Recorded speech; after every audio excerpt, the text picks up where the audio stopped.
I would like to acknowledge that this video is being filmed on the traditional lands of the Wurundjeri people of the Kulin Nation. I pay my respects to their elders past and present, and extend that respect to any Aboriginal, Torres Strait Islander or First Nations people who may be watching this video today.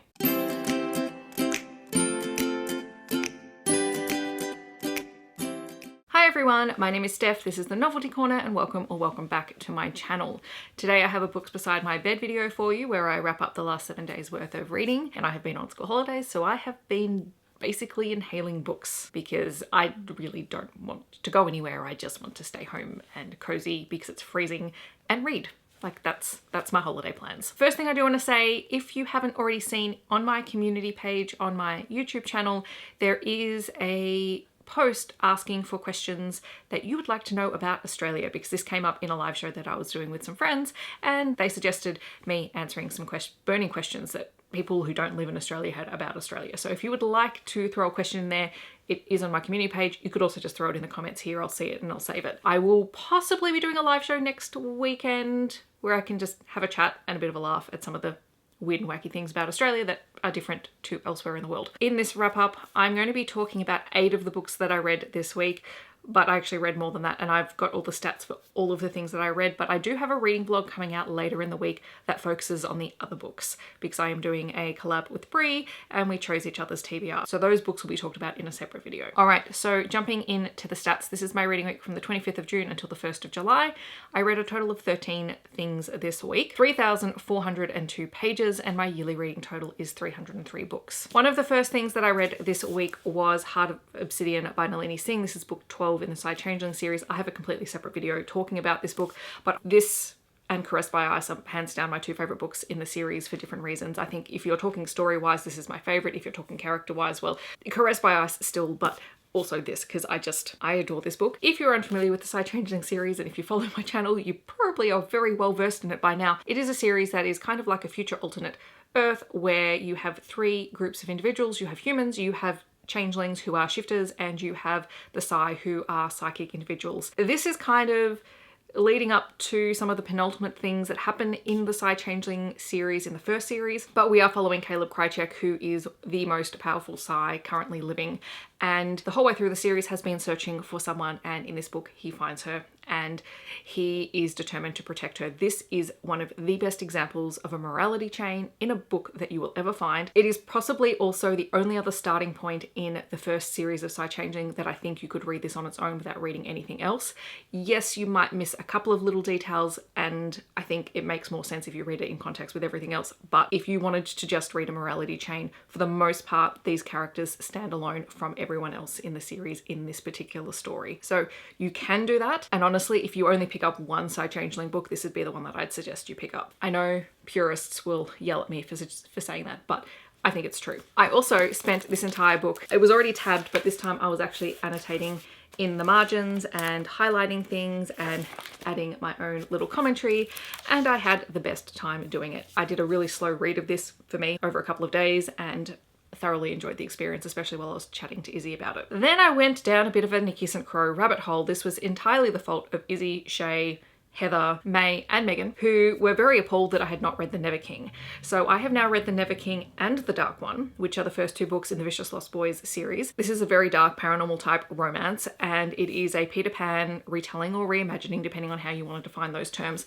And you have Winnie, who is a descendant of Wendy Darling, and her family has a history of the women going mad at 18 years old. They're kidnapped and they return and they've gone mad. And Winnie has just turned 18. It's her 18th birthday when the book opens, and she is waiting for this event to take place. Pan turns up, kidnaps her and takes her off to Neverland, or this book's equivalent of it. We find out that Pan is a king, but he's essentially a broken king. He's lost his shadow and thus lost most of his power, and he is desperately trying to find it back, and the Darling women are the key to doing that. This is essentially a polyamorous relationship between Winnie and Pan, and Winnie and the other members of Pan's inner circle. So you have Vane, Bash, and Kaz. Bash and Kaz are twins, and we find out which race of people they belong to in this world. We also know that Vane is something a little bit different to all of them, but we haven't quite found that out by the end of the dark one yet. I think the dark one was my favorite of the two books, but thoroughly enjoyed it. Yes, I was sleeping on the series, but I get very scared when everyone is talking about a book and I'm like, I'm going to be the only person who doesn't like it, but I loved it. So much so that then I went on a bit of a deep dive of Nikki St. Crowe's books, because her books are very, very readable. Like, you can read them in a couple of hours. They're very, very fast. So I read A Dark Vampire's Curse, because this one looked like it was a standalone. It does tie into another series that I'm going to talk about in a minute, but for the most part, you don't have to read anything else to read this one. This one is about Emery and Rhys Roman. Emery is the very underappreciated assistant to the head of a company, and when her boss decides to court Rhys Roman, who is a billionaire, for a business deal, Emery ends up crossing paths with Rhys Roman, and then she unintentionally discovers that he is not only a billionaire, but he is also a vampire. And she gets drawn into his world as he is searching for something as well. He is very intrigued by her, and we discover that perhaps Emery is not quite what she seems.